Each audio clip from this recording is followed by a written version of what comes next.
Myles Moos was visibly dejected after he was taken out by Derek Fisher on Saturday night at the Gateway Dirt Nationals after he had just taken the lead from Fisher. We're now getting an explanation from Moos why he didn't absolutely lambaste Derek Fisher or try to retaliate against him after Fisher took him out.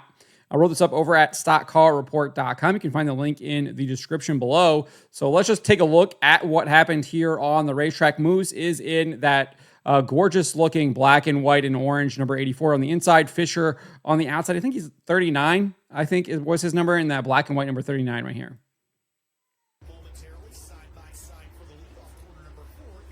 38.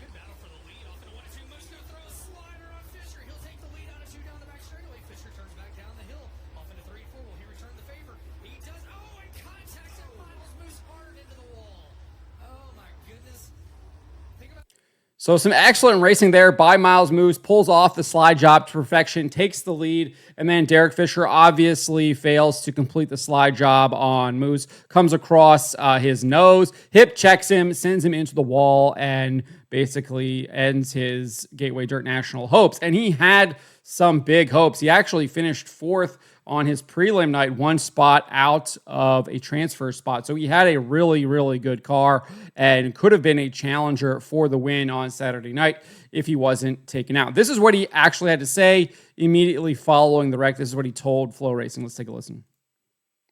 Yeah, we'll grab a root here with Myles Moos. And Myles, you watch the replay. What happened there? I don't know. I mean, I don't know. It sucks, man. I've had this car for a long time, and I hate to see it go like that. I don't know. I guess I should have expected, a slide job right there, but I didn't hear him, I didn't see him, and then all of a sudden he's on my nose. So I don't know. It sucks that it ended like this. We had a really good car, and just unfortunate. Thank you all the fans that came out. This is awesome. Thank you, St. Louis. St. Louis makes. So that is what Myles Moos had to say on the track.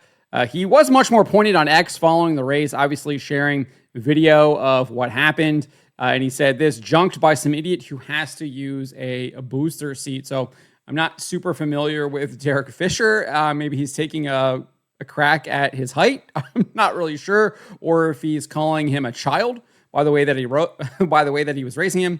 Not really sure exactly how to interpret that, but clearly an insult to Derek Fisher there.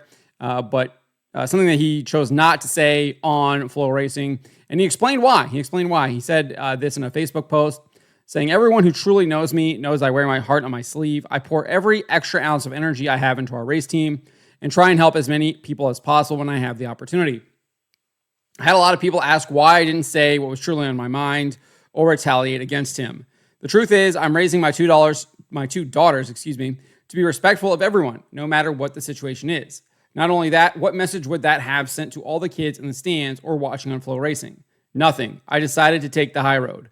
Don't get me wrong, I wanted to rip his air cleaner off and throw it into the stands. No matter what, I know how much time and money it takes to get to this event, and because someone made a mistake, I didn't feel it was right to take his chances away. So that is what he had to say. Obviously, he is also expressing that he was frustrated. He did obviously insult him right here. And obviously, you feel that. You feel that for him. You feel that anger. It's obviously righteous anger there as well because he did get junked by that slide job that went wrong. But I have to appreciate him for what he has to say here. He does want to set a good example. He does have his $2. He knows that there's a bunch of kids there. He knows there's a bunch of families.